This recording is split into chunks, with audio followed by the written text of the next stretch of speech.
വിശുദ്ധ മത്തായി എഴുതിയ സുവിശേഷം 14-ാം അധ്യായം. സ്നാപകന്റെ ശിരശ്ഛേദം.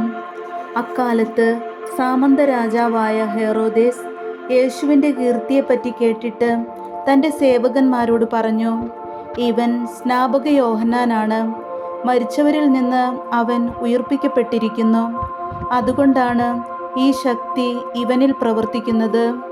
ഹെറോദേസ് യോഹന്നാനെ ബന്ധിച്ച് കാരാഗൃഹത്തിൽ അടച്ചിരുന്നു. സ്വന്തം സഹോദരനായ പീലിപ്പോസിൻ്റെ ഭാര്യ ഹെറോദിയ നിമിത്തമാണ് അവൻ ഇതു ചെയ്തത്. എന്തെന്നാൽ യോഹന്നാൻ അവനോട് പറഞ്ഞിരുന്നു, അവളെ നീ സ്വന്തമാക്കുന്നത് നിയമാനുസൃതമല്ല. ഹെറോദേസിന് അവനെ വധിക്കണമെന്നുണ്ടായിരുന്നു. എങ്കിലും അവൻ ജനങ്ങളെ ഭയപ്പെട്ടു. എന്തെന്നാൽ അവർ യോഹന്നാനെ പ്രവാചകനായി പരിഗണിച്ചിരുന്നു. ഹെറോദേസിൻ്റെ ജന്മദിനത്തിൽ ഹെറോദിയായുടെ പുത്രി രാജസദസ്സിൽ നൃത്തം ചെയ്ത് അവനെ സന്തോഷിപ്പിച്ചു. തന്മൂലം അവൾ ചോദിക്കുന്നതെന്തും നൽകാമെന്ന് രാജാവ് അവളോട് ആണയിട്ട് വാഗ്ദാനം ചെയ്തു. അവൾ അമ്മയുടെ നിർദ്ദേശമനുസരിച്ച് പറഞ്ഞു, സ്നാപക യോഹന്നാൻ്റെ ശിരസ് ഒരു തളികയിൽ വെച്ച് എനിക്ക് തരിക. രാജാവ് ദുഃഖിതനായി. എങ്കിലും തൻ്റെ ശബദത്തെയും അതിഥികളെയും പരിഗണിച്ച് അത് അവൾക്ക് നൽകാൻ അവൻ ആജ്ഞാപിച്ചു. അവൻ കാരാഗൃഹത്തിൽ ആളയച്ച് യോഹന്നാൻ്റെ തല വെട്ടിയെടുത്തു. അത് ഒരു തളികയിൽ വെച്ചു പെൺകുട്ടിക്ക് നൽകി. അവൾ അത് അമ്മയുടെ അടുത്തേക്ക് കൊണ്ടുപോയി. അവൻ്റെ ശിഷ്യർ ചെന്ന് മൃതശരീരമെടുത്ത് സംസ്കരിച്ചു. അനന്തരം അവർ യേശുവിനെ വിവരമറിയിച്ചു. 5 അപ്പം 5000 പേർക്ക്. യേശു ഇതു കേട്ട് അവിടെ നിന്നു പിൻവാങ്ങി വഞ്ചിയിൽ കയറി തനിച്ച് ഒരു വിജന സ്ഥലത്തേക്ക് പോയി. ഇതറിഞ്ഞ ജനക്കൂട്ടം പട്ടണങ്ങളിൽ നിന്ന് കാൽനടയായി അവനെ പിന്തുടർന്നു. അവൻ കരയ്ക്കിറങ്ങിയപ്പോൾ വലിയ ഒരു ജനക്കൂട്ടത്തെ കണ്ടു. അവരുടെ മേൽ അവന് അനുകമ്പ തോന്നി. അവരുടെ ഇടയിലെ രോഗികളെ അവൻ സുഖപ്പെടുത്തി. സായാഹ്നമായപ്പോൾ ശിഷ്യന്മാർ അവനെ സമീപിച്ചു പറഞ്ഞു, ഇതൊരു വിജന സ്ഥലമാണ്, നേരവും വൈകിയിരിക്കുന്നു. ഗ്രാമങ്ങളിൽ പോയി തങ്ങൾക്ക് ഭക്ഷണം വാങ്ങാൻ ഈ ജനക്കൂട്ടത്തെ പറഞ്ഞയക്കുക. എന്നാൽ യേശു പറഞ്ഞു, അവർ പോകേണ്ടതില്ല, നിങ്ങൾ തന്നെ അവർക്ക് ഭക്ഷണം കൊടുക്കുവിൻ. അവർ പറഞ്ഞു, 5 അപ്പവും 2 മത്സ്യവും മാത്രമേ ഇവിടെ ഞങ്ങളുടെ പക്കലുള്ളൂ. അവൻ പറഞ്ഞു, അതെൻ്റെ അടുത്ത് കൊണ്ടുവരിക.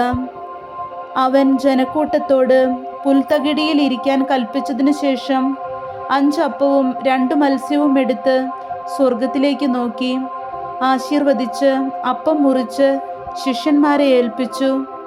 അവർ അത് ജനങ്ങൾക്ക് വിളമ്പി. അവരെല്ലാവരും ഭക്ഷിച്ച് തൃപ്തരായി. ബാക്കി വന്ന കഷ്ണങ്ങൾ 12 കുട്ട നിറയെ അവർ ശേഖരിച്ചു. ഭക്ഷിച്ചവർ സ്ത്രീകളും കുട്ടികളും ഒഴികെ 5000-ഓളം പുരുഷന്മാർ ആയിരുന്നു. വെള്ളത്തിനു മീതെ നടക്കുന്നു. ജനസഞ്ചയത്തെ പിരിച്ചുവിടുമ്പോഴേക്കും തനിക്ക് മുൻപേ വഞ്ചിയിൽ കയറി മറുകരയ്ക്ക് പോകാൻ യേശു ശിഷ്യന്മാരെ നിർബന്ധിച്ചു. അവൻ ജനക്കൂട്ടത്തെ പിരിച്ചുവിട്ടതിന് ശേഷം ഏകാന്തതയിൽ പ്രാർത്ഥിക്കാൻ മലയിലേക്ക് കയറി. രാത്രി ആയപ്പോഴും അവൻ അവിടെ തനിച്ചായിരുന്നു. ഇതിനിടെ വഞ്ചി കരയിൽ നിന്ന് ഏറെ ദൂരം അകന്നു കഴിഞ്ഞിരുന്നു. കാറ്റു പ്രതികൂലമായിരുന്നതിനാൽ തിരമാലകളിൽപ്പെട്ട് അത് വല്ലാതെ ഉലഞ്ഞു. രാത്രിയുടെ 4-ാം യാമത്തിൽ അവൻ കടലിന്മീതെ നടന്ന് അവരുടെ അടുത്തേക്ക് ചെന്നു. അവൻ കടലിനു മീതെ നടക്കുന്നത് കണ്ട് ശിഷ്യന്മാർ പരിഭ്രാന്തരായി.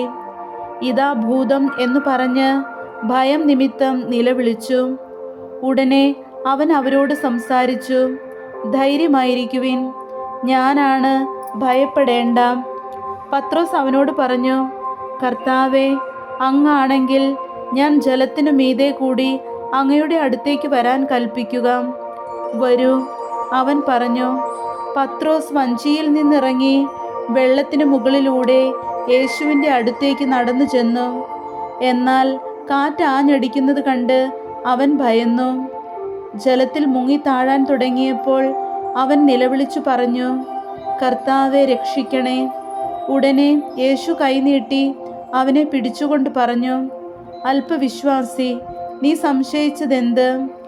അവർ വഞ്ചിയിൽ കയറിയപ്പോൾ കാറ്റു ശമിച്ചു. വഞ്ചിയിലുണ്ടായിരുന്നവർ അവനെ ആരാധിച്ചുകൊണ്ട്, സത്യമായും നീ ദൈവപുത്രനാണ് എന്ന് പറഞ്ഞു. ഗനേസറത്തിലെ അത്ഭുതങ്ങൾ.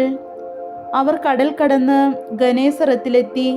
അവിടുത്തെ ജനങ്ങൾ അവനെ തിരിച്ചറിഞ്ഞ് ചുറ്റുമുള്ള നാട്ടിലെല്ലാം ആളയച്ച് സകല രോഗികളെയും അവൻ്റെ അടുത്ത് കൊണ്ടുവന്നു.